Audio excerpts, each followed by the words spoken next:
And I forgot to play Certainty of that. death, small chance of success. What are we waiting for?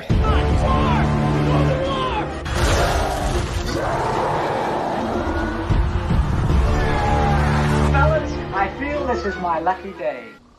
Brilliant.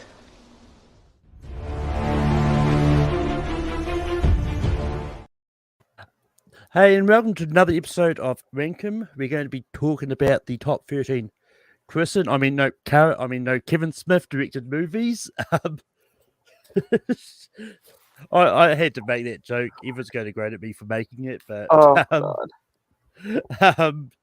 But we've got a great bunch of people here. We've got Jake. Jake, how's it going? Oh, I'm doing great. Thank you for having me here. And also we've got Matt. Matt, how's it going? Hi, I'm here. I was doing so much better until that joke. My God.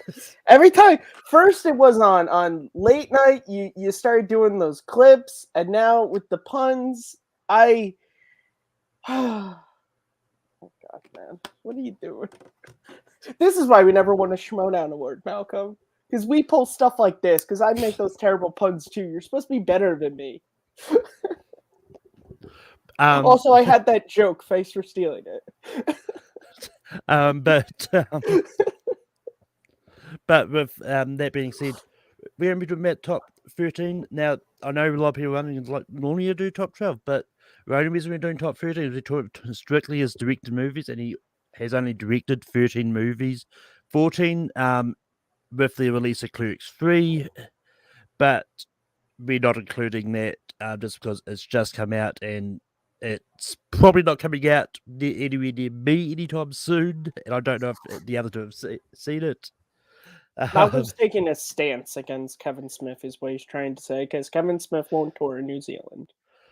Oh yeah, I'm taking a stance, so I'm doing a whole episode based on it. Yes, Malcolm's taking a very odd stance against Kevin Smith. But yeah, so how this is going to work? I know you've probably seen when we've done the whole franchise things like the X-Men, Star Wars. It's going to work like that. It's going to we're going to just start off by voting on what movie we think should go in 13, 12, and that slot straight away. And then we're going to talk about each movie as we go on. So it's kind of an extended version of the final ranking segment, is the best way to describe it. So we're going to write the movie we want at 13 and all that. And yeah. Jake, what movie do you want for number 13? I opted to go with Kevin Smith's highest grossing film, much to my chagrin, Cop Out. I just didn't get anything from this one. It's all right. We'll talk about it once we've... Matt, what do you have for 13?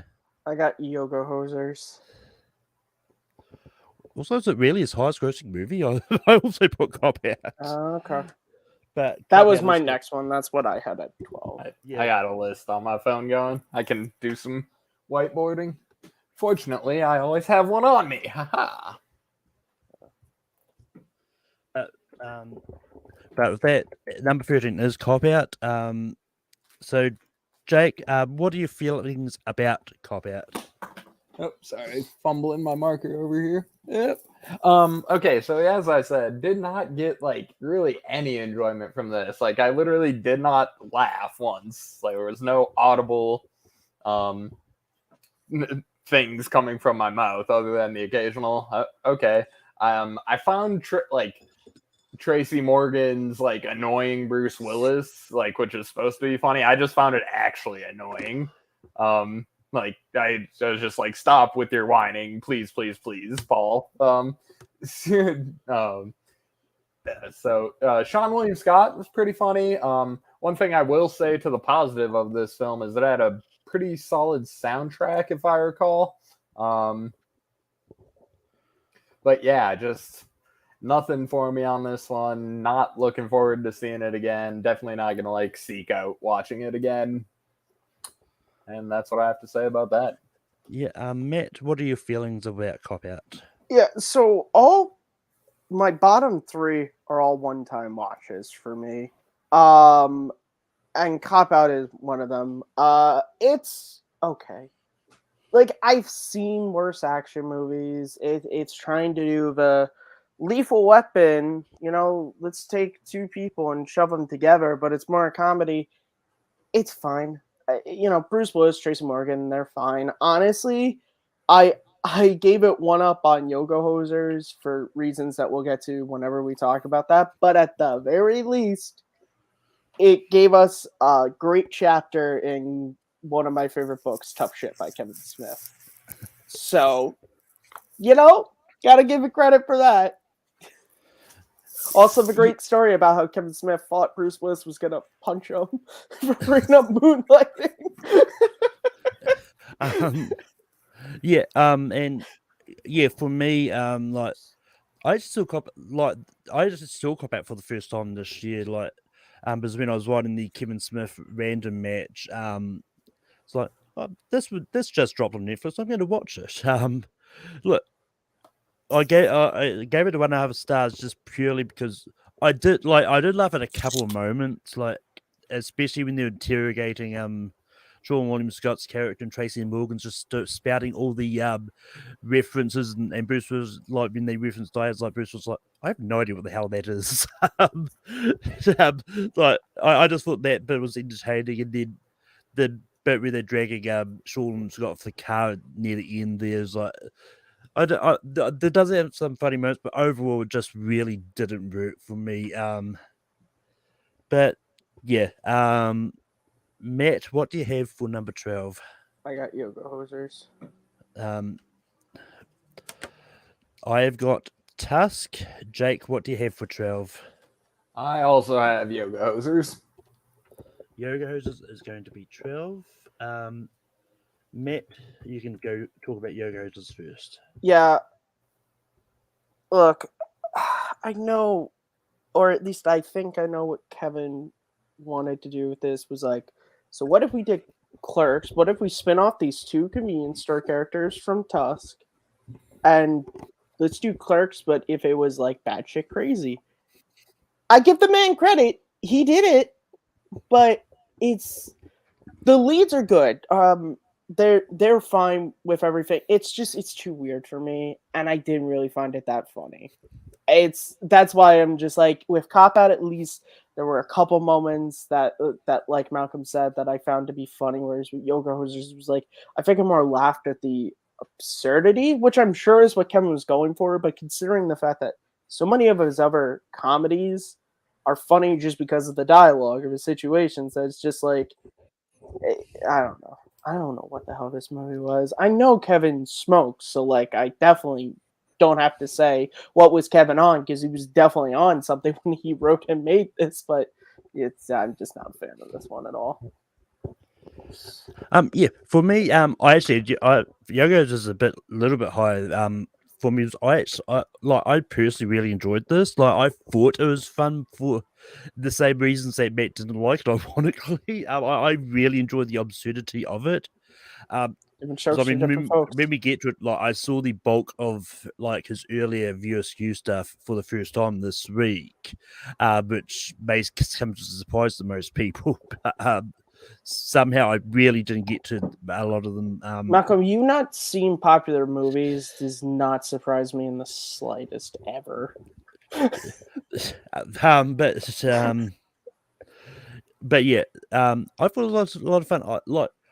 I would like to see more movies featuring the Colleens, and because I think there's rumored a supposedly one that they're thinking about doing Moose Jaws or something. He's been talking about that movie forever, and I hope it happens. But ever since his heart attack, I think the slate of movies he wanted to do has completely changed, which is fine. But I don't know where Moose Jaws slots in there. Also, we'll get there when we get to some of his other movies. I really like the end of at the end of the credits, where it's got Jane Silent Bob return in this movie that's clearly never been made yet. Just as random films. I think one of them, that said they'll come back in Clerks, hardly clerking or something like that. I know that if I'm not mistaken, I think Mallrats ends with saying they'll be back in Dogma. So Yeah, it's not surprising that Kevin has promised Chance on Bob in a movie that was not their next appearance. Yeah, but yeah, Jake, what are your thoughts on Yoga Hoses? Yeah, I didn't really get much from this one either. I did actually get a laugh though. I was laughing at Ralph Garman because I love watching Ralph Garman do the accents. It's hilarious and it gets me every time. But beyond that, not a ton from this movie either. Yeah, just a little bit more than Cop Out. Both of them, these two are the ones that I'm not looking forward to watching again. The other, the remaining blah blah blah 11 are things that I would see again. So these two are my kind of bottom tier of Kevin Smith.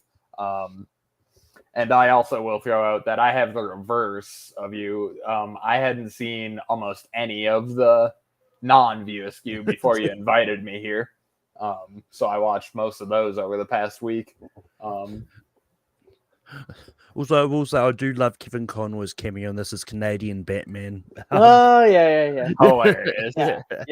Yeah. That bit got me too. I actually rewound it because it was hilarious enough to watch twice. But with that, moving on to number 11, I've got Tusk at 11. Jake, what do you have for 11? I got Jersey Girl. I didn't write Matt, sorry. what do you have for 11? Oh crap, we're in trouble because I have Red State. Yeah, I don't know if there's 3 people watching. If there's anyone watching, put in the comment Red State, Tusk, or Jersey Girl, whichever one you want at 11. Otherwise, I'm setting up a reel with those 3 movies on it. The only true way to do these things. Yes. I personally would yield to Tusk before Red State. Well, if you're willing to change your vote, we don't need a wheel. I can go Tusk. Well. It was my next one anyway, so yeah, I'm willing to cede that. To be honest, Tusk was also my next one, so I don't really care. I mean, Tusk, aka Justin Long, becomes the walrus. That's basically the movie. You're not lying. This is one that like I heard about. This is one I also watched for the first time. Just because there's a few random. This is one of the random Kevin Smith movies I've heard about. Like, you know, I've heard people say, "Oh, yeah, it's not good." It's like, yeah, I'll check it out eventually. Then, and then I must have just never did. But this is just weird. And I mean, we didn't talk about Johnny Depp with Yoko's just because he is only in a little bit much, but I really do like Johnny Depp's character of Guy Lapointe. And that's why I really would like to see sort of more of that character pop up. But this movie is just really boring. As like, I don't understand what it was supposed to really be about. Like, it was what you said. It was about a guy becoming a walrus. Yeah, that's it. Yeah. There's nothing under the surface there, man. That's what it's about. You'd think. Yeah, I mean, it's also one of those ones that, like, when you think about it, it's slightly creepy because especially if the guy that did the kidnap was like wanted to get off with a walrus. But yeah. Jake, what are your feelings about Tusk? Movie Battleground watchers will know I have a bit of a contentious relationship with this film. I said many times that a man turns another man into a walrus, and that was apparently not enough for it to be the most unique film from A24, but that's another story. That said, it is a man turning another man into a walrus. It's that, but that said, it's got a fantastic Michael Parks performance on top of it. Michael Parks' performance is just amazing. That's the thing that makes this movie rewatchable to me, hypothetically. I've still only seen it the one time, but yeah, I will watch this again because of how fantastic Michael Parks is in it, and Justin Long's good too. I don't mind Haley Joel Osment's performance.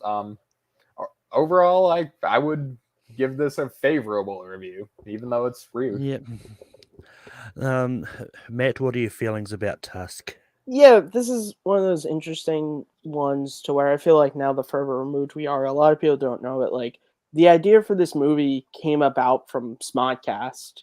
Like Kevin just started talking about like this whole idea, and then he went and made a movie. So it's funny that you can go back into the library of episodes and literally hear him come up with this strange idea and then make it a reality. So on that end, it's cool, but it's really weird. But I like I said, I have to be honest, I love Kevin, but a lot of his non-view askew movies just don't interest me too much. And that's not to say that he still shows that, you know, he can have funny things, you know, Johnny Depp, and just like the whole thing, it's super absurdist and uncomfortable, and that's supposed to be. I mean, the whole thing that Kevin made the people promoting the movie not show the walrus, you know, so that you had to see the movie to see the walrus, like stuff like that. I give him credit for it, but like, it's just a little bit too weird. It's I don't know.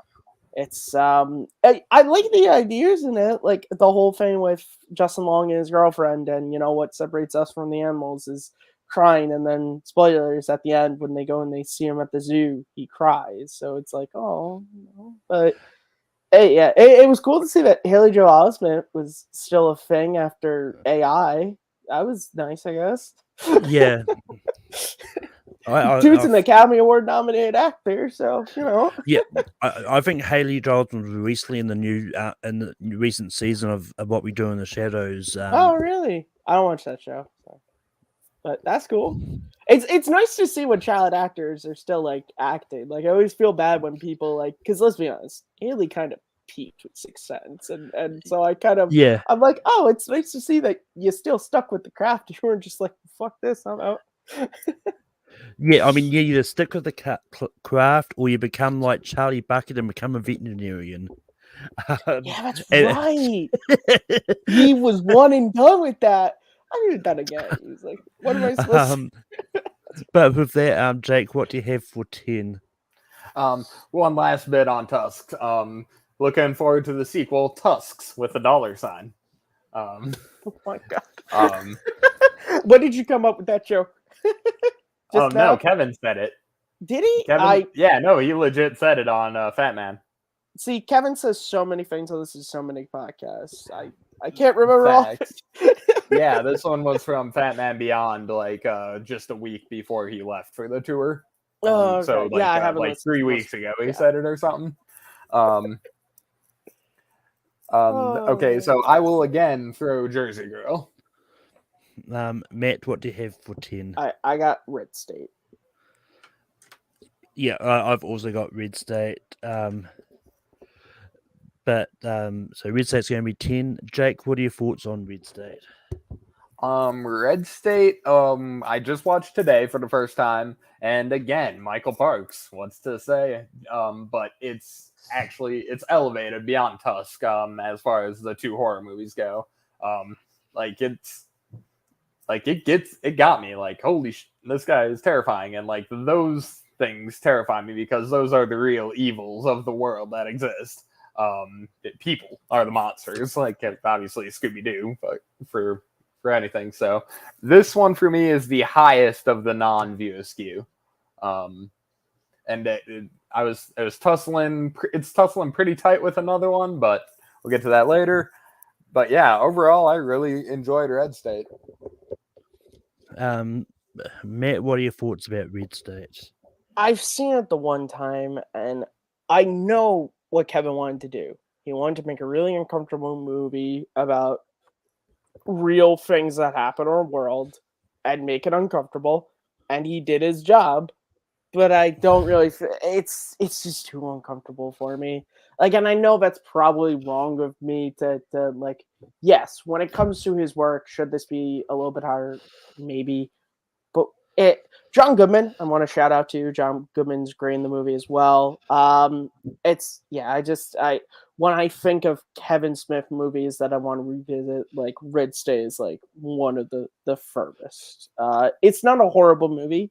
I do suggest that if you've never seen it, to check it out, but just know that like no one is making weed jokes and there's no dancing cows in this one. So, and no one gets turned into a wall receiver. So,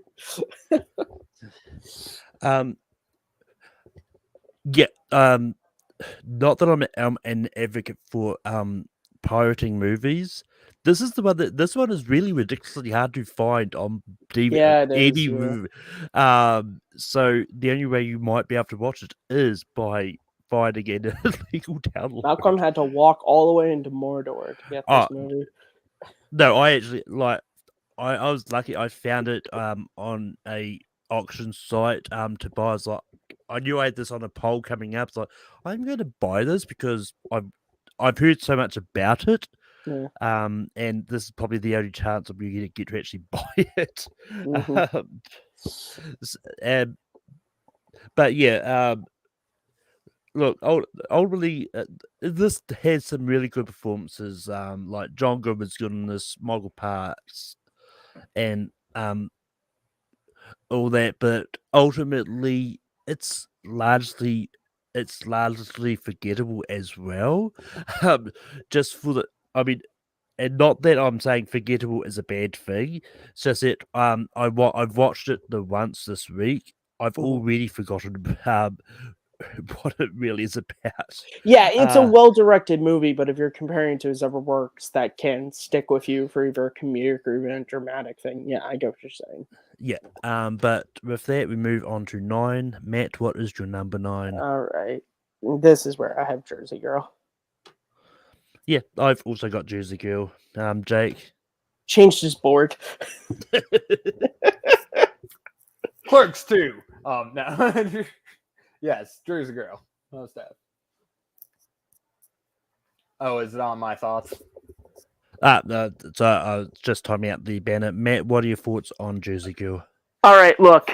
Is Jersey Girl the greatest comedy ever made, rom-com movie? Maybe not. Is it the best of Kevin Smith's work? No. But you know what Jersey Girl did? It reunited Ben Affleck and Liv Tyler from Armageddon. Okay? That is why it is above other movies. Also, I'm a sap for these sweet kind of romance movies and kids. And Ben Affleck's good in it. The relationship with the daughter is good. And I mean, look, kid actors are sometimes hit and miss, but I actually think the actress's name escaped me. I thought she was really good in it. It's a nice little movie. I know that Kevin got kind of screwed at the time because the original thought of the movie was making people think it was a movie about Ben Affleck and J-Lo as new parents, but then the shock that she dies, but then they had their whole very public breakup, and Kevin was like, fuck. You think he's mad about them now? He's like, you couldn't have done this back before Jersey Girl. But yeah, they're great. Liv Tyler is, as always, fantastic. So yeah, like I said, it's Ben Affleck and Liv Tyler from Armageddon. I'm sure my fandom of Armageddon makes me like this movie more. Also, my cousin loves this movie. She always talks about this with me too. So yeah, it's been a while since I've seen Jersey Girl. I did start watching it again, but I didn't have time before this to actually finish watching it. I'll probably go back afterwards. But at the moment, like, it's sitting about 10. But yeah, I do remember really enjoying this movie. And it's just one of those ones that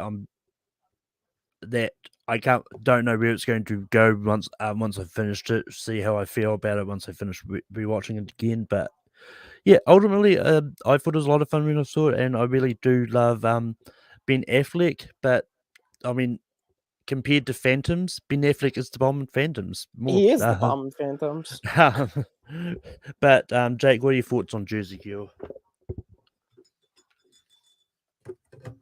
Your mic's off. Oh, thanks. I do enjoy Jersey Girl quite a bit. I saw it when it first came out, and then I hadn't seen it since before this week. So I had almost completely forgotten it. I had just really vague recollections of scenes. Yeah, I had fun with it. It's a real level movie for me. Ben Affleck crying face always gets me.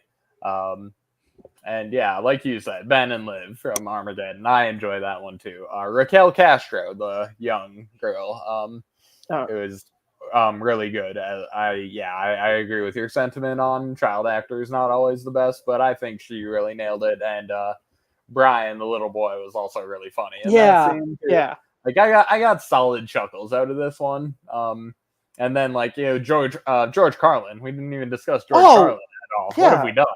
Yeah, George Carlin, effing fantastic. Are we allowed to say F words here? I don't know. Fuck yeah. I'm pretty sure I've already said quite a few of them, but Welcome to Take 3. We keep it fucking PG around here. George fucking Carlin, legend.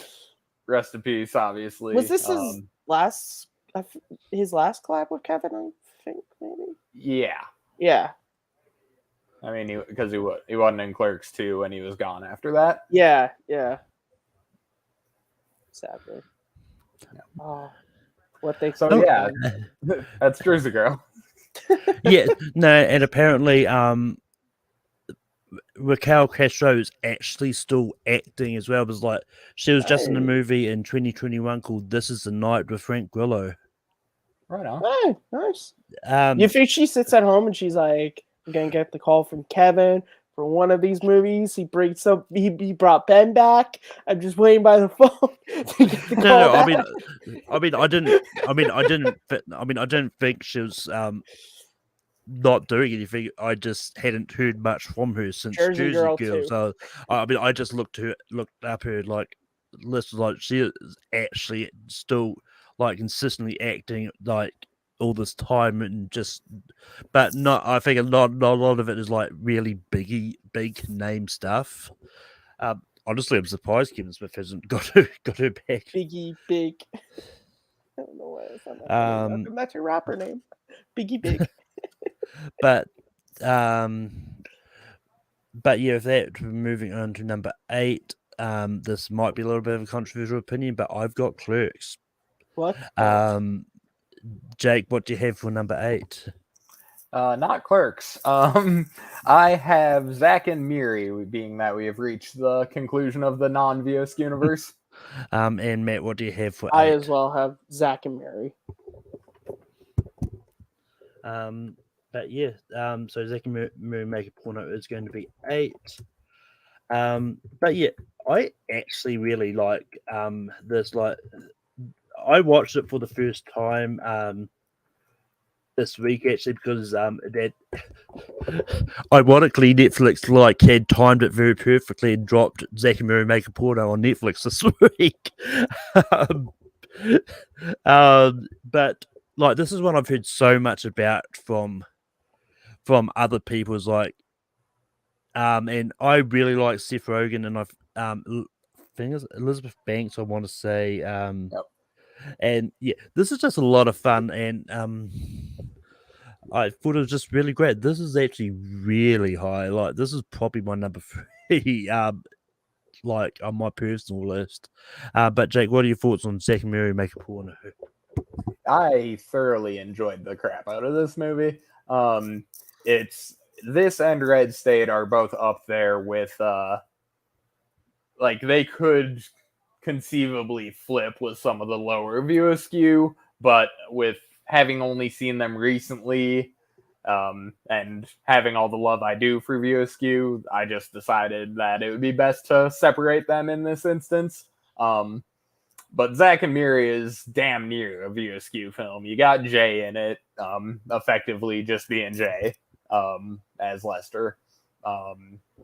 There's all the dirty fuck words and shit like that. So yeah, I mean, just to cut in, like, arguably, like people do. This is the one that people say is tangentially part of VOSQ because of Justin Long's character as Brandon St. Brandon. Brandon St. Randy, yeah. I knew what I meant to say. But Matt, what are your thoughts on Zack and Miri?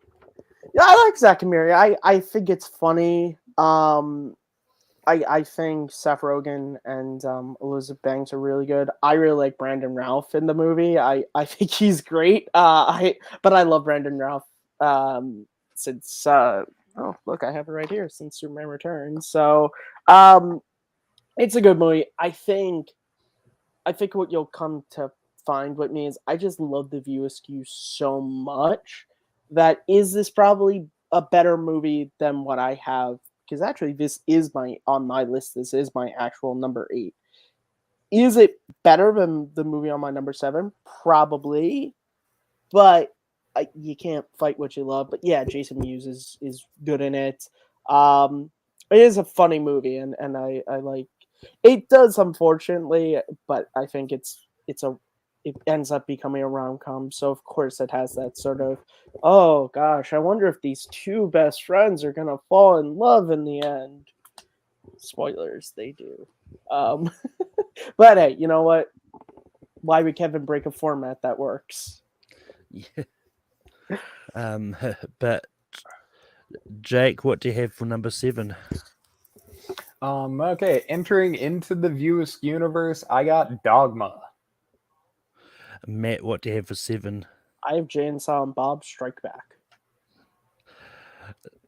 So this is gonna be interesting because I've got Clerks. All right. Well, no offense, I love both of you guys, but I ain't conceding to any of those. So Malcolm, break out the wheel, because I honestly, we have 2 viewers, and one of them is me looking at comments. So, so Clerks, Dogma, and Jay and Silent Bob Strike Back. Yep. Spins the wheel of fate goes round and round. Where will it land? Sneechy beachies. Alright. That, and the wheel is spinning, and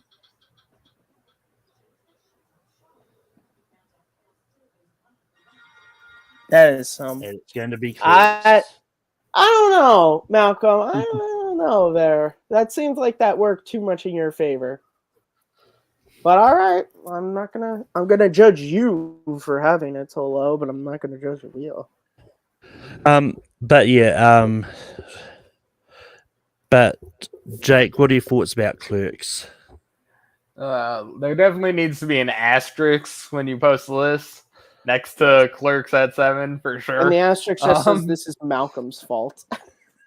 Yes. I mean, to be fair, when I put the list, it's just going to be listed Kevin Smith movies. No one's going to actually know what order they were in. So you'll have to. Don't worry, I'll let the comments know what you did, Malcolm. I'll let you know. Okay. Yeah, I thought you dropped the order after the video came out, but cool. No, I love Clerks. This is one of my favorite movies. It might be the movie I know most trivia about. It's just it's the Kevin Smith of Kevin Smith. It's the most Kevin Smith movie because it's the OG Kevin Smith movie. Dante and Randall are characters I identify with, even though I did it backwards. I started in fast food as a kid and then worked in a convenience store later as in my 30s. So I flip-flopped what Dante and Randall did, but obviously I still just identify with those characters and the crappy job and the why me, and this is like I'm not even supposed to be here today. Like there have been times where I've missed trivia matches because I wasn't even supposed to be there today. It's just like, yeah, personally identifiable, hilarious. It doesn't get a lot funnier than Clerks. Original. Yeah, I could go on and on with the love fest for this movie. And yeah, it's much higher for me. Ben, what are your thoughts about Clerks? Yeah, I adore this movie. This was the first Kevin Smith movie I saw before I ever even knew who Kevin Smith was. I saw this movie. It's so simple. Like it's simple because it was a film school dropout who was just like, I'm just gonna write a movie about what I know, and all I know right now is being a clerk at Quick Stop. But I think that's what works. I think they got, the cast is hilarious. Brian O'Halloran and Jeff are fantastic. Jason Mewes, and all the customers that come in are hilarious. You have Walt Flanagan playing 4 different people. You have Kevin Smith's mom as the milk lady. You have the woman in the video store that Randall's ignoring, and just the little moments like that scene when he's reading the paper and she's asking about the videos to rent, and then he's like, I don't appreciate your ruse. And then she leaves and he runs out. He's like, you're not allowed to run here anymore. And you just hear Jay go, yeah. It's great. Just the little stuff. But stuff like the first time I saw this movie, like Dante and Randall, I completely forgot about the old man in the bathroom with the dirty magazine. And then where they have to explain that, one, he was given the magazine by Dante, and that they locked him in there when they went to play hockey and went to go to a funeral that they knocked the casket over at. It's fantastic. And just even moments before that, when Caitlin is talking about having sex with him, Dante's like, call the police. Why? Because somebody just raped Caitlin. What are you talking about? She said she did everything. And Snowball. Scott Mosier plays 2 characters, Snowball being one of them. This movie, every time I just think about this movie, I just laugh because I love this movie so much. This movie and another movie of his were just hugely influential to me in high school with the types of movies that I wanted to make. I guess you have your reasonings, Malcolm, and more power to you, but like I cannot help but like love this movie. Wasn't the funeral they crashed one of the guys from Mallrats? I believe Mallrats cannot. No, that's the yes.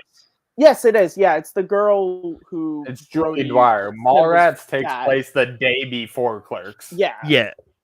And actually, I have the comic book of the lost scene, which is the funeral, and it's fantastic. He did an animated version, and all the actors came back and did, so you can find it that way as well, where they actually show what happens, and it's even funnier than how they describe it in the movie. Her fucking body fell out. Yeah, I mean, look, I'm not going to try and say Clerks is a bad movie. It's because it's not. But it comes to the view of scary movies, like this is one of the bigger ones that I actually, for some reason, missed. Like that I only saw for the first time this week. It's one of those ones that maybe if I'd like watched it back in the day, but back in the day when Clerks came out, I wasn't really like as much into movies as I am now. So I mean, but this is just one that I really enjoyed watching, like, and yeah, but it's just that the ones I've got higher, I've seen a lot more, and I just really enjoyed because I can't quite remember which one I saw first, but either my number 1 or my number 2 was the first Kevin Smith movie I ever saw, and because of that, I've seen those more times. But yeah, I'm just going to point out if Stephen was here, he would have agreed with me. Well, different strokes for different folks.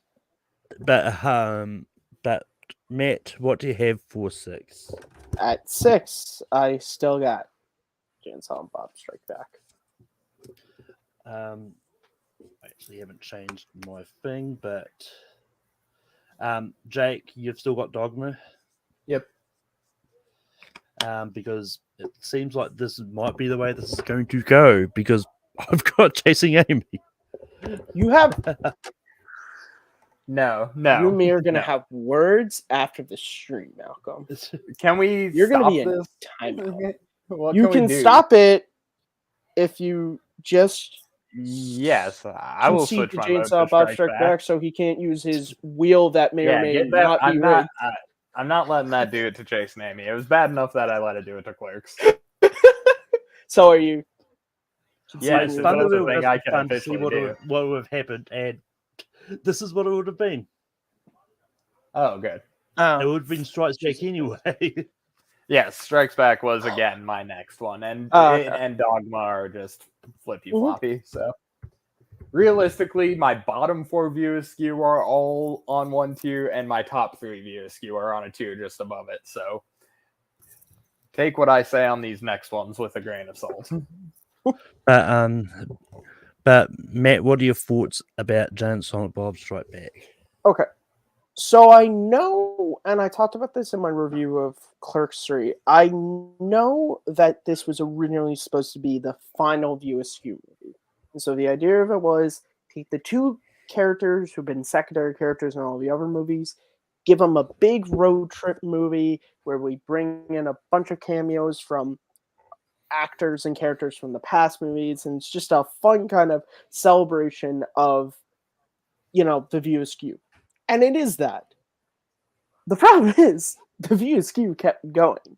And so now the movie just kind of exists as a fun road trip movie with Jay and Silent Bob, of which it is, and it is hilarious, and I laugh at it, but it doesn't have, for me, emotional beats or even comedic beats that the ones I have above it have.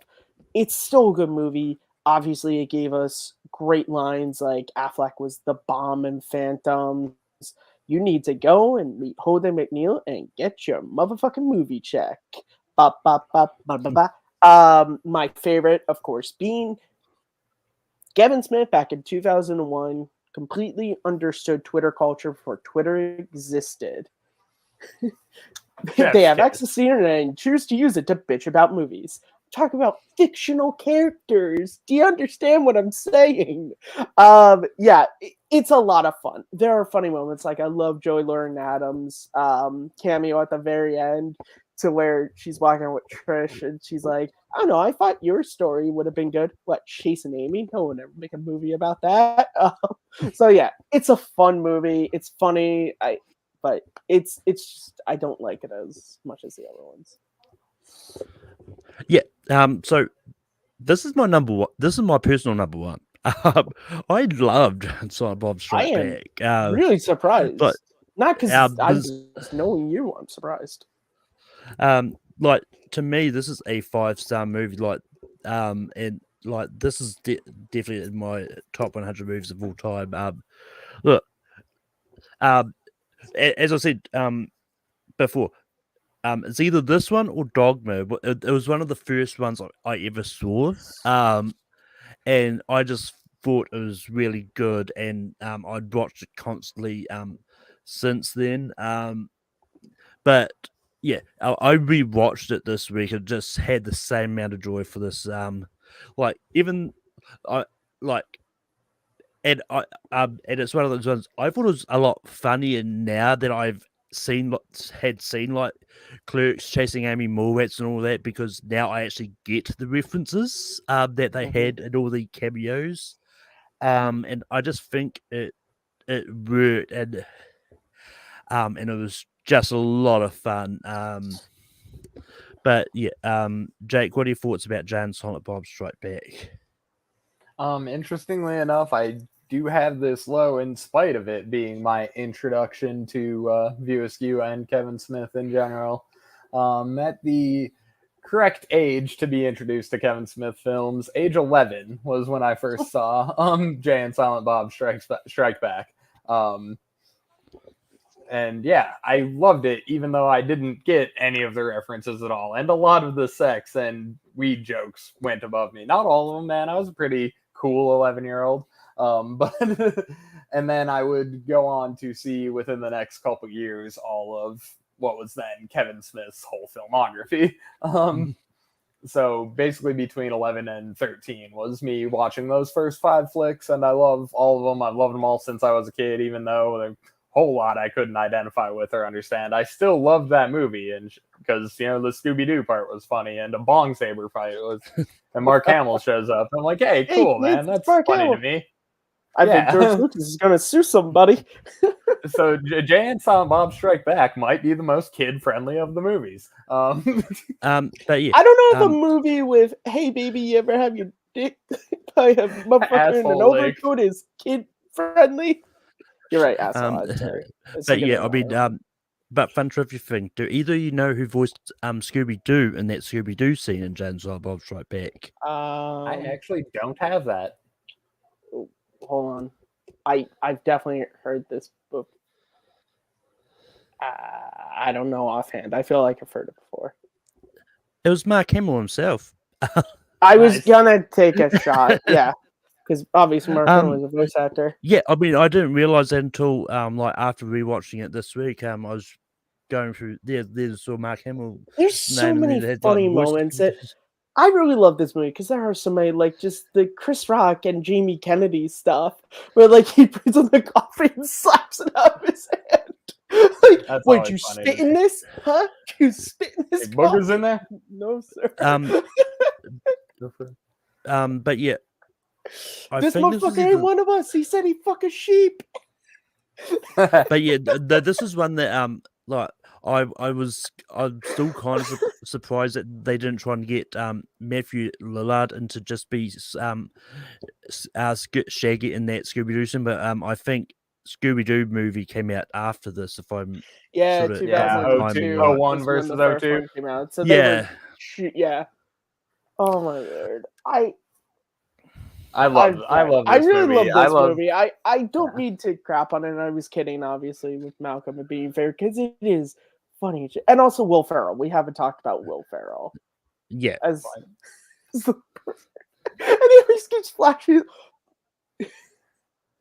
We have a 371. Oh, come on, Ben. No, because I didn't even have a hooker in my trailer today. Look, it's clearly just a kid. Like, hey, who's watching these guys? babies? You can just the go. fat one You is can watching do. You the can, little one. I fucking love this movie. I really do. And then afterwards was like, oh shit, that was the monkey, wasn't it? Just like, yeah. But with that, we're going to move on. It's hunting season. But with that, we're going to move on to number 5. I've still got Chasing Amy. Jake, what do you have for 5? I believe I still have Dogma. Matt. Well, I got Clerks too. Let's bring out that wheel. Unless Amy I and don't know Clerks 2 are my 1 and 3, so I'll let the wheel go on this one, I guess. Yeah, I don't think Steven is still in the chat, so Yes. Okay. I mean, he wasn't actually in the chat. Like I only saw that after the wheel had decided. Oh, okay.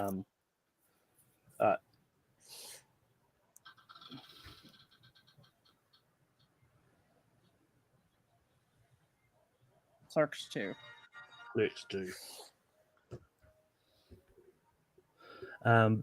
But Matt, what are your thoughts about Clerks 2? Okay, so I really like Clerks 2. I like with Jay and Silent Bob Strike Back. Once you get into Dioscu, I really love all his movies. So don't think anything of this. I think this is a really great movie. I think it's funny. I think the introductions of new characters like Rebecca and Elias were really good. Look, when I wasn't a Lord of the Rings fan, and hell, even still, that I like these movies now, I still use Randall's pitch to explain why Star Wars is better than Lord of the Rings. Malcolm knows because I've said it to his face a couple of times. Even the trees walked in those movies. There's only one return, and it ain't the king. Said the Jedi. I made fun of Lord of the Rings so bad that I made some dumb Hobbit nerd throw up. It's a really good movie, and I think what I like about it is that end stuff with Randall, with, you know, like explain to Dante that like when you're gone, like I have nothing. Like I have nothing. Like you're gonna go off and have this life, And it's really, you feel bad for him, like when he says, "Christ, you want to be my friend," and you do see that, like throughout those movies, like Dante is the only person that Randall ever hangs out with. We never hear about Randall's girlfriend or any of this other stuff. Um, it's a very sweet movie, and I really love that ending that they open the quick stop together, and that final shot when Misery Loves Company starts playing and it fades back into black and white. It's a real good movie. It's really fun. The donkey show scene is hilarious. It's absurd. It's crazy. But it is really good. I like it a lot, despite the fact that I voted for it that far. Yeah, I look when it comes like I really enjoyed Clerks too as well. Like I thought it was a really fun movie, and 5 is actually where it falls on my personal rankings. But yeah, like Clerks, it was just really hilarious, and look, and I look, I don't know if it's controversial or not, but I do think it's a step up from the first movie. Like I just find it really more Because it's in enjoying that. color. Malcolm can't stand black and white movies. Look, I like the artist, and that's black and white. What is it? What was it? Terrorists? I left the coffee pot on again. But yeah, I mean that but yeah, that whole donkey scene was just really bizarre. And crazy is just there's not really much else to And they're all confused because they think they're seeing a girl and a donkey, and when he comes out, they're all just like, what? And Jay's like kind of weirdly into it a little bit. yeah, and the guy that was that the sexy stud, he later appears in Tusk as Ernest Hemingway. Oh, really?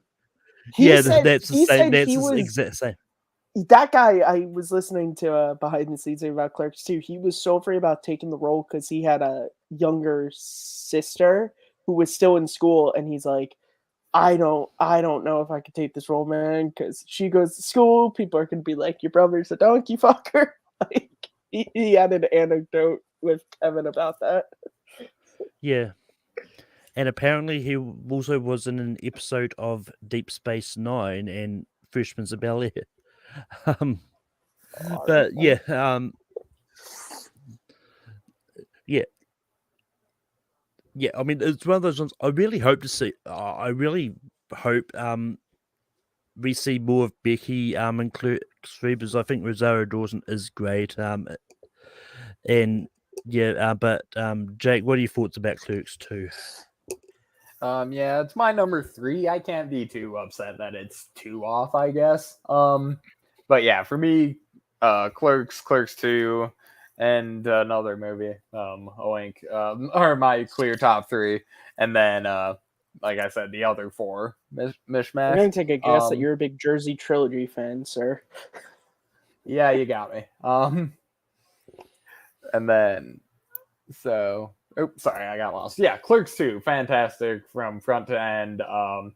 Hilarious again, but you get really sweet emotional beats. The go-kart scene, and like you said, the jail scene, I cry every time. I'm a weepy bastard, much like Kevin Smith himself. I very There's much no like problem with cry that, at everything. people. Stop making fun of Yeah. Kevin for having emotions. Yeah.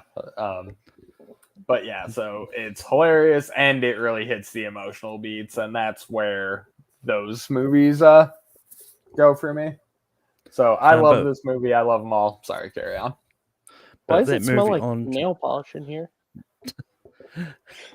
Oh, and of course, I have used the line, I'm taking it back, so many times. Baby, you can't taste racism. And Ben Affleck's cameo, and this is one of my favorite cameos he's done in a Kevin Smith movie. Like he's just sitting there watching Dante and his fiance make out. He's just like, all right,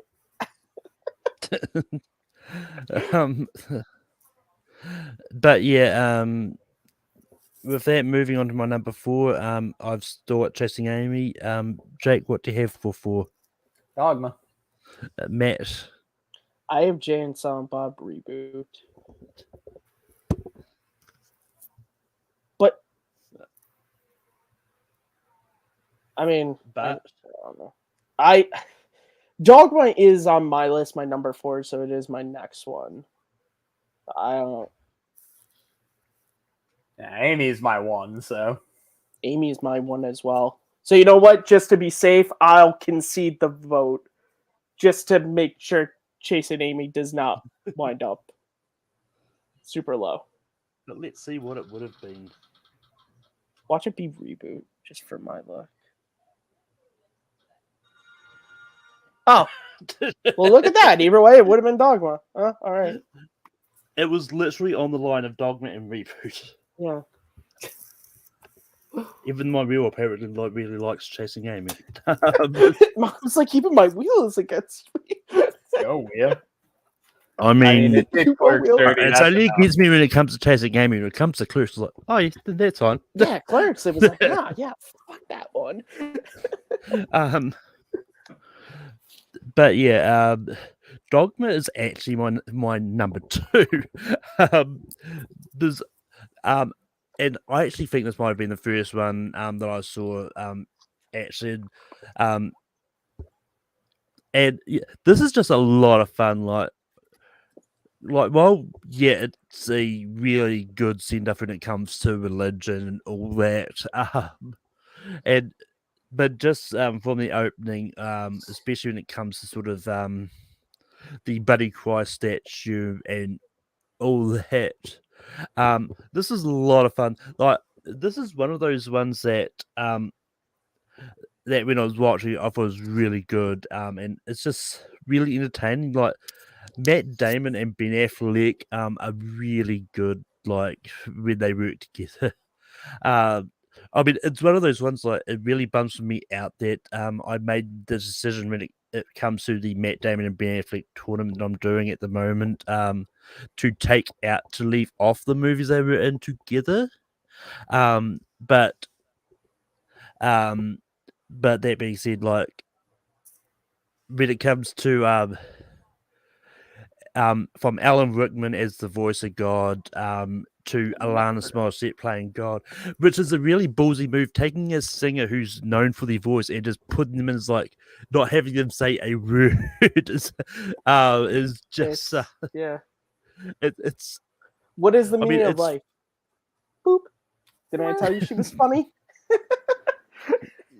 Yeah, but it's definitely just one of those ones that that really worked. And yeah, Jake, what are your thoughts about Dogma? Oh man, I love Dogma. I think we've all illustrated enough that we all love all of the View Askew, but I'm gonna keep saying it anyway. Yeah, hilarious again, Carlin, epic as always. Ben and Matt, great as you said. We had some cool Janine Garofalo for a second. But yeah, it just ended up on the bottom of the View Askew for me. On what is a dice roll, as I've said many times. So love the movie. Yeah, that's what I have to say, I guess. And Matt, what are your thoughts about Dogma? Yeah, so look, Dogma is really funny. There are a bunch of fantastic things.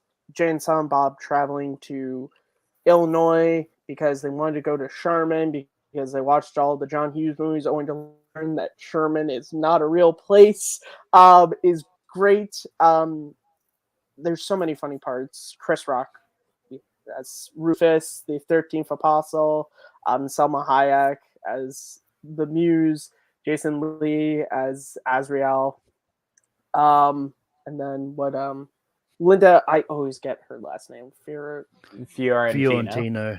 She's fantastic as Bethany. She's really great. But for me, for as funny as this movie is, it's all the dramatic stuff that I really love in this movie. I I'm not Catholic, I'm Lutheran, but still, despite what the Catholics like to think, same difference. But the conversation is about religion. Like, one of my favorite scenes is on the train when Bethany is talking to Rufus about, a belief versus an idea, and how, like, people will die for a belief. With an idea, you can change it. You can, it's more fluid and it's better. And Jesus hates all the horrible stuff that gets carried down his name, like all that stuff.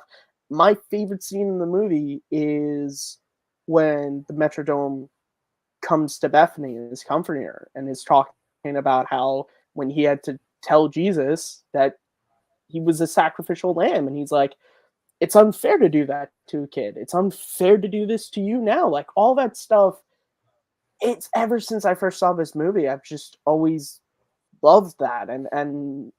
But yeah, it's also super funny. Like, Jason Mewes at the end when God's there and he's like, and what the fuck is that? And where's his head gone? Like, all that stuff. And, like, it's really funny, but I think the dramatic stuff is great in it too. And Malcolm, you'll appreciate this. I've been meaning to re-edit the ending of Harry Potter and Deathly Hallows Part 2, but instead of Harry Potter, have BJ saying, "Hey Voldemort, count the shells." Yeah, it's fantastic. It's great. Alan Rickman, of course, is just like, dude, it's Alan Rickman. He's so good. As anatomically impaired as a Ken doll. What are you gonna do? Hit me with a fish? And then when he's like, wow, no, I say we just get drunk. Yeah, it's great. So, yeah, fantastic. Whose house? Ron's house. I said, whose house? Ron's house. But yeah, we've only got 3 left. Amy, Mallrats, and Reboot. Jake, what do you have for number 3? I believe my brain has calculated how this is actually going to go from this point on, and I'm going to say Reboot. Matt. I as well have Reboot. I've still got Chasing Amy, but James Silent Bob Reboot is going to be number 3.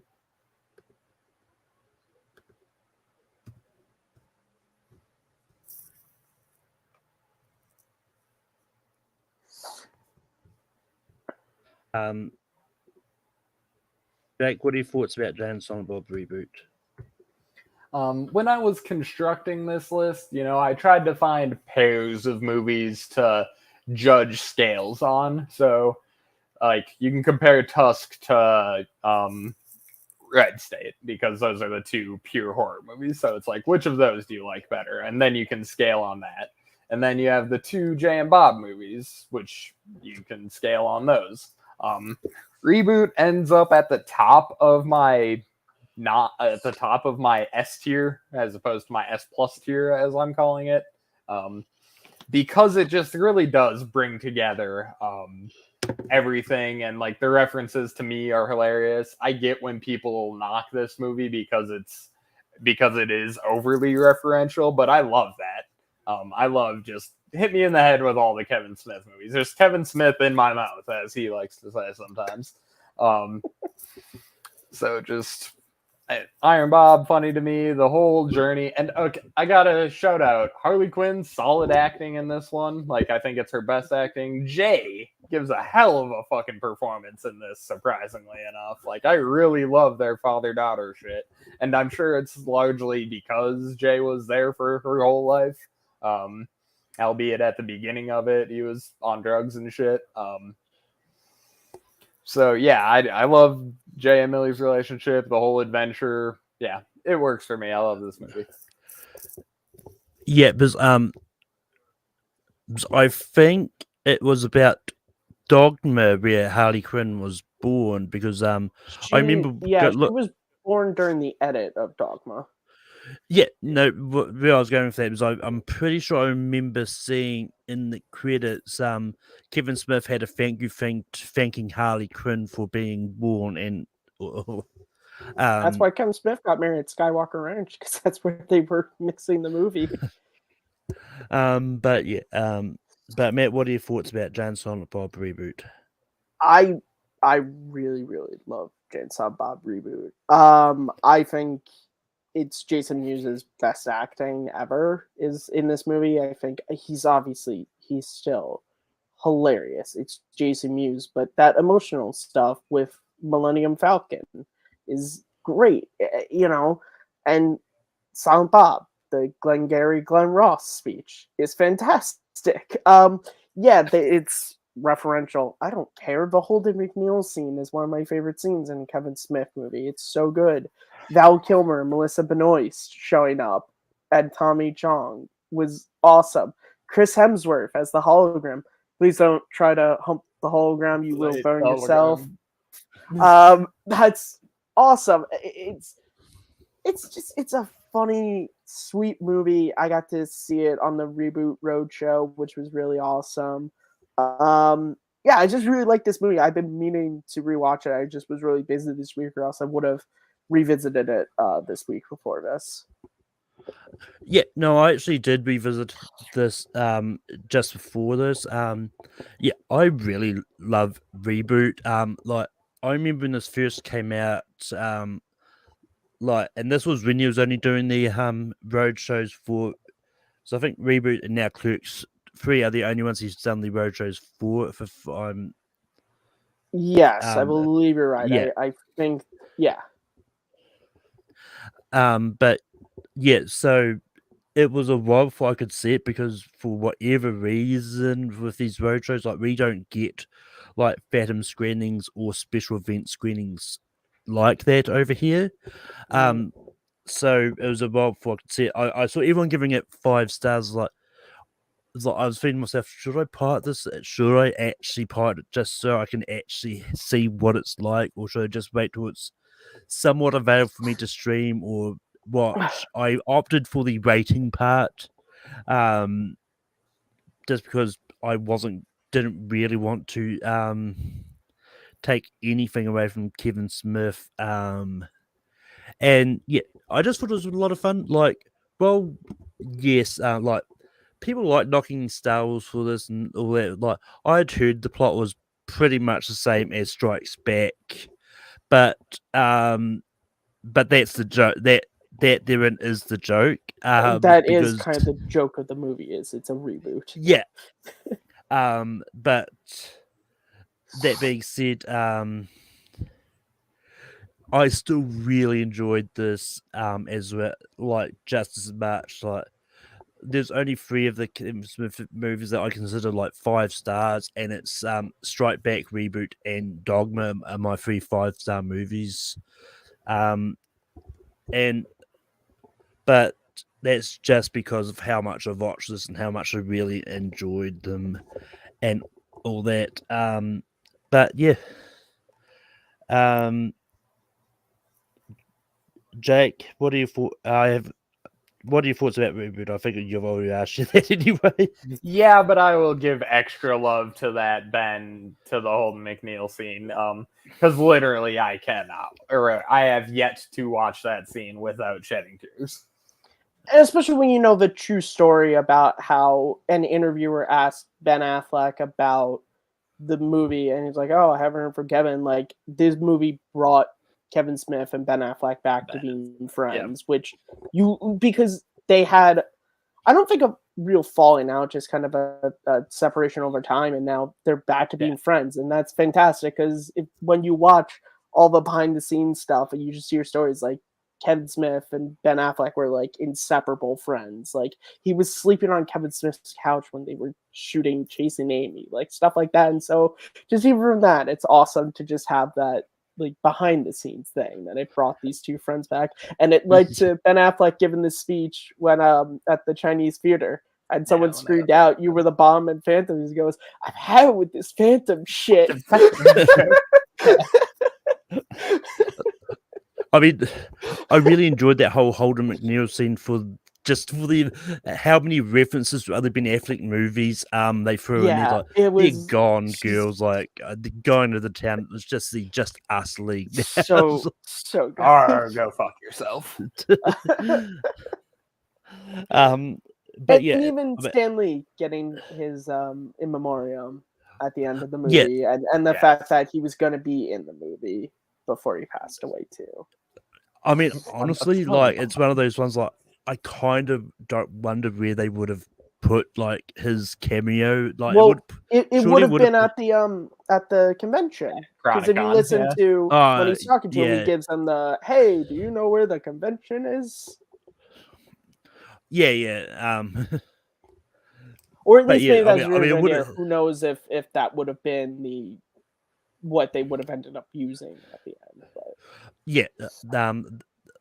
Because I dare say there would have been more, but I'm glad they put like whatever footage they shot in there, into that for the and more members. Like it just was a icing at the end of the cake, really. But with that, we've only got two left, which is Mallrats and Chasing Amy. I think I already know where this is going to go because I believe Chasing Amy is number one for both Jake and We did it. Nat. Yes. So yeah, Yeah. so without voting, it's going to be Chasing Amy because I already know that's where it's going to go. Out of the two, I like Mallrats more. But so we're going to start. We'll talk about Mallrats first, then we'll go to Okay. Chasing Amy. Jake, what are your thoughts about Mallrats? Yeah, again, Brody's a character I really identify with, like with nerdiness. Even like I didn't have comics, but I had video games and stuff like that, and he was playing Sega, and Sega was my first console, so I'm with him on that front. And TS is really mediocre for me, but like the way he and Brody play together is amazing. Little kid caught in the escalator, hilarious. I used to run around when I was 11. Mallrats was the second one I saw, so I would be running around telling people that my cousin got a cat stuck in his ass. It's a good bit. Yeah, I love the movie. Hilarious. Again, Stan. We actually did get Stan in this one, and that was always hilarious. It was the first time I really knew who Stan was and got the concept like, oh yeah, Spider-Man doesn't just exist. Someone thought of Spider-Man and created him. And this is the guy who gave us all these people. And I'm like, oh, it's kind of cool to see an insight into that guy. And then who knew years later that the MCU would happen and I would love the creation so much. Like I said, I can't claim that I loved comics forever, but I did I did watch the cartoons as a kid. So that's fun. Yeah, Kevin Smith kind of started the MCU in a way. But yeah, Matt, what are your thoughts about Mallrats? Yeah, a non-MCU movie has the best Stan Lee cameo ever. That's great. This is actually my number 2. Is Mallrats. I adore this. Remember the first time I heard about this movie was I got the DVD for Clerks. And again, Clerks I found on Netflix, and I got the DVD, and I did not know who Kevin Smith was, and I was listening to the commentary, which was recorded before they shot Mallrats. And Scott Moser and Kevin Smith are talking about their next movie they're working on, which Kevin described as Clerks in color, was how he described it. I was like, oh shit, I need to see this, which it was not. And I loved this movie so much. The inane, weird conversations about how Lois Lane could never have Superman's baby, like stuff like that, I laughed at so much. The line that describes me as a teenager, here I am talking about comics, you're bringing up chicks and romance. Just all that stuff, it is so great. The slapstick was hilarious. Jay and Silent Bob having a bigger role, like their whole subplot with trying to destroy the Thing. The stage was fantastic. Michael Rooker in there is so funny. Yeah, TS may not be the best, but he plays off of Brody really well. Who Jason Lee, like, it's funny to think before this he was a skateboarder, and who would have known? Obviously, the guy went on to do like My Name is Earl and all this stuff, and so who would have known he was this really great comedic actor? But I love this movie, and this movie was like so influential to me in high school when it came to writing, like scripts I wrote that I never made that were like that kind of, oh, so you can just like make a movie where you and your friends just kind of walk around and talk about other movies and comic books and stuff. And yeah, that Stan Lee scene is really great, and it's funny how at first Brody is just talking about superhero sex organs, and then it's just sort of sweet, that end bit, even all the comics in the world, really all the comics in the world, and then of course you find out that Stan Lee made up the entire story too. It's not a schooner, it's a sailboat. That is also something I love. When I first started watching My Name is Earl, seeing Ethan Suplee and Jason Lee in this movie years before My Name is Earl, and his whole story too. And then at the end, when they have this sort of "Where are they now?" and it's just like, Willem eventually saw the sailboat. Really? Yeah. And Ben Affleck is so good in his. I know Dog Monkey's kind of a villain, but in his truly most villainous movie, it's so funny. He likes to have sex with girls in an uncomfortable place, like the back of a Volkswagen. And this movie also gave us Tell Him, Steve Dave. It did give us Tell Him, Steve Dave. One fun behind the scenes bit, that bit about how Stan made the story, was like he wrote that because of his wife Joni. So he's like, I can't tell that story. And then Kevin's like, well, what if it were all made up in the end? He's like, yeah, okay. It's like, yeah. So adorable thing Stan did for his wife. Oh, and also every Easter, Malcolm knows this. He's friends with me. I post a picture of Jan and Bob beating up the Easter Bunny, and I say Happy Easter every year. This is for Brody. But yeah, like having seen Mallrats for the first time, like I enjoyed this a lot. Like there's a reason all the View Askew movies like ended up sort of in the top half of this. Like for me on my personal list, I've got Zack and Miri Make a Porno at 4, just behind Reboot, but that's only because I really like that movie. And I think that one is the one outside of the View Askew that I think people it's closest to a View Askew movie. Don't talk about as much. But yeah, like Mallrats, like it fell at number 6 for me, but it's still a really good movie. And I mean, I really enjoyed seeing like Jay and Silent Bob doing their plans, like just when you see the shot of the map and just I actually have I can't get to, but I have their book that has a bunch of plans like that. It's all blueprint plans and stuff. I do. Put on my back. I'll pay you now. Coffee table book. Huge. Yeah. And of course, they bring back that gag in Reboot when the kids are talking about their plans. And that's right. Lorraine Falcon has her own. Yeah. But just seeing those plans, Kevin's like, we call it Trish the Dish. And I mean, it took a lot.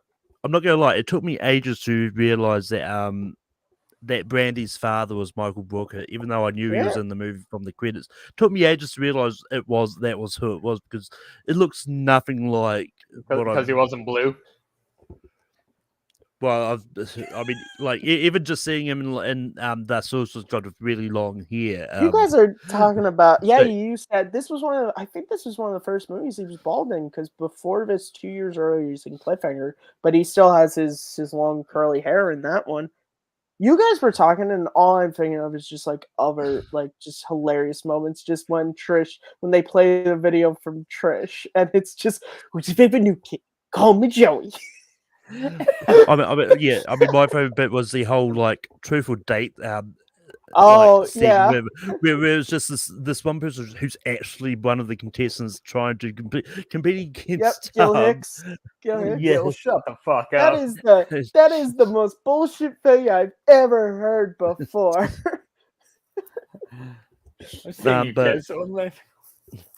But yeah, the host of the Tonight Show. We're going to move on to the number 1, which is Chasing Amy. And Matt, what are your thoughts about Chasing Amy?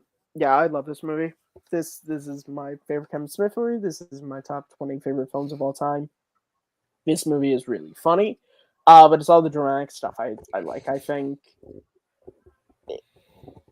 it's a movie that is really interesting how it talks about relationships and not just romantic, but even friendship, like all the stuff with Banky and Holden and that whole storyline. I just think it's really interesting and it's really well discussed while also being really funny too. Like there are a lot of really funny scenes in the movie, but it also just has this really beautiful emotional chord to it, and it is I can't speak for anyone else. It's my favorite Silent Bob scene. I just think the whole it's funny because of course like Jay's just sitting there. He's like, when was this? You know what? There is so much you don't know about me that I could fill in the Grand fucking Canyon. Did you know I always wanted to be a Vegas dancer? But you didn't know that. In the whole speech and everything, it's fantastic, and I like the fact that Holden thinks he does right at the end, only to not get the girl. Like you might think, oh, this is, and then he doesn't, and that sort of months later thing happen, and it's a really kind of bittersweet ending to the movie, but I really love it. I love the score to the movie, not the score, the soundtrack to the movie. Yeah, it's just a movie that I love to talk about. Yeah, I don't know. I mean, look, this movie was really, I keep talking about Kevin Smith's influence, so much so that in high school, when I made my only movie that I've ever made, the main character was named Holden because of this movie. So, yeah. So I really love it. And it's my favorite Ben Affleck performance in a movie as well, is Holden McNeil. So, Yeah, when it comes to Chase Amy, like this is like I enjoyed and this is like just one of those ones that that is just one of those ones which does highlight like dating and all that is like how hard it can be sometimes if there's someone you really like and they may not think about the same or things. I mean, like for me, one of my favorite scenes of this is at the hockey arena where where Holden's trying to find out why if Elizabeth Cody's was known story as is Sticky true or not. Cuffs. It's like they're just yelling it out loudly in the Dude, I told you these were um, great seats. um, God, but man, even I yeah, knew what you were getting at. but yeah, there's just one of those ones that I found entertaining, but like it just fell as low as it did for me just because I really love the other ones more, and that's just where it is. But Jake, what are your Yeah, thoughts it's not about so much Chasing that you don't Amy? like the movie, it's just you like the movies you have above it more. Yeah, It's one of those, yeah. Yeah. My number one, as has been mentioned here, I did not like this when I was a kid. It always felt a little more adult to me than the other four at the time. Like it was about more serious stuff, and there wasn't like Jay and Silent Bob doing slapsticky, funny Jay and Bob shit, except for the one scene. So I was just like, I don't really get this one. So I liked all the other four and didn't really like Chase and Amy. And then just as I grew older, and watched it, and like I watched it a couple years later, I'm like, oh, I get more of this now. And it just grew on me and grew on me to the point where it's now my favorite. So from worst to first, and like the other ones haven't scaled in any way, like certainly not from 0 to 1. And obviously I didn't have Yoga Hosers and Cop Out to compare it to at the time. So, gosh, yeah, just from the Tracer confrontation, the friendship that Banky and Holden have, and then like Banky realizing he's gay and like, or at least bisexual, to some capacity. Just yeah, everything about like the love story and is it something I said after like he goes off about how he loves her and she just flips out and books it, and then yeah, and then I like the ending. I like that Holden is being an idiot and like. It's like, no, you shouldn't be suggesting that to Alyssa. She's already told you her time for that is done. Yep. And like I said, my favorite part of Reboot is Chase and Amy. That bit, like seeing where Holden and Alyssa are at right now. yeah. I love that I love where they're at. just I cannot. Yeah, I'm not a great speaker, and so I'm stammering, but I love this movie. Yield. You're all good. All I do is ramble on Yeah. this channel. Yeah. But yeah, so that does bring us to the end of Rankum. But I'm Just gonna having girl just troubles. Restraining order. Me too. yeah. But just to recap our top 13 Kevin Smith movies. At 13, we've got Cop Out. At 12, we've got Yoga Hoses. At 11, we've got Tusk. At 10, we've got Red State. At 9, we've got Jersey Girl. At 8, we've got Zack and Miri Make a Porno. At 7, we've got Clerks. At 6, we've got Jay and Silent Bob Strikes Back. At 5, we've got Clerks 2. At 4, we've got Dogma. At 3, we've got Jay and Silent Bob Reboot. At 2, we've got Mallrats. And at 1, we've got Chasing Amy. But the poll is up for what you want next week's topic to be. But Jake, where can people find you online? Here maybe sometimes. Over at There Will Be Trivia, I appear from time to time. Singles teams there. Movie Battleground, I'm around once or twice. Probably won't be there for a while, but I got some old stuff to check out. I don't have anything personally of my own going right this second. So just check me around. I like talking about movies. I like doing movie trivia and things like that. Malcolm, huge thanks for inviting me. I've been meaning to watch the non-View Askew flicks forever, so thank you for finally giving me a reason and kicking me into gear on that. I mean, on a reverse thing, I've been meaning to watch all the View Askew movies I've not seen for a long time. Hey, I mean, I did mean to end up doing Stallone last week, which forced me to watch the Rocky franchise. Finished watching that. Now finished watching View Askew. Now I don't know what else I haven't finished watching. Oh, don't worry, Malcolm. I'll find everything. You're on. But Matt, where can people find you online?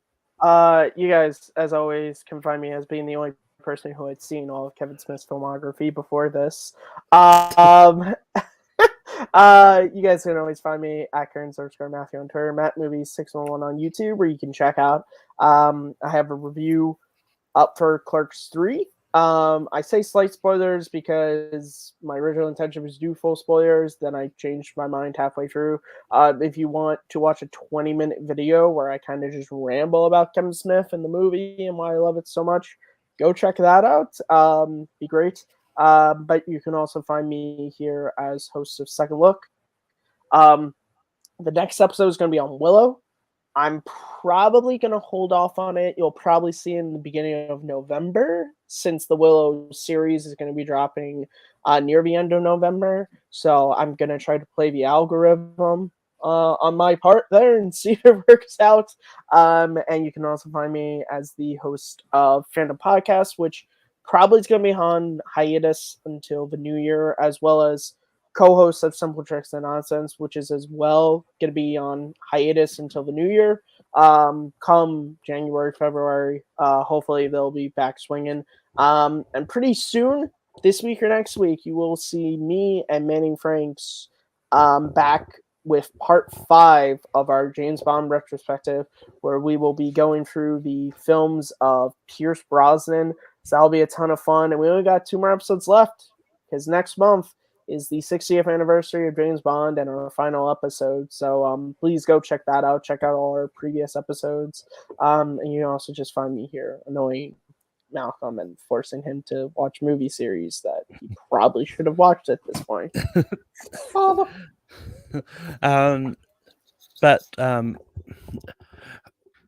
But you can find me on Tape 3 Productions, hosting Rankum every week. Vote on the poll for what you want next week's topic to be. And you can also find me on Gone with the Wind, which I believe the current plan is for it to come back tomorrow. I'm just waiting for Manning to confirm or that. You will not see me on that. That's the one show that I'm never on. Unless Tom Cruise rants about stuff, then Manning doesn't invite me on.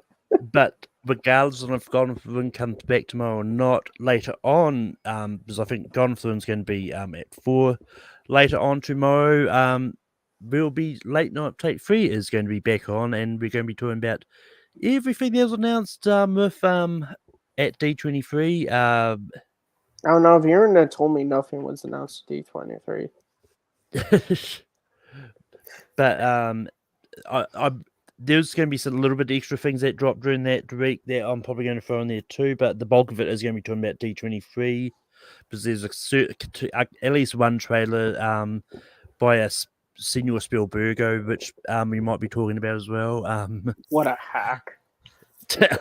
But yeah, but other than that, you can find me sort of all over the place on whether I'm hosting trivia over on Full Metal or participating in tournament fights over on the Movie Hero Network or all that.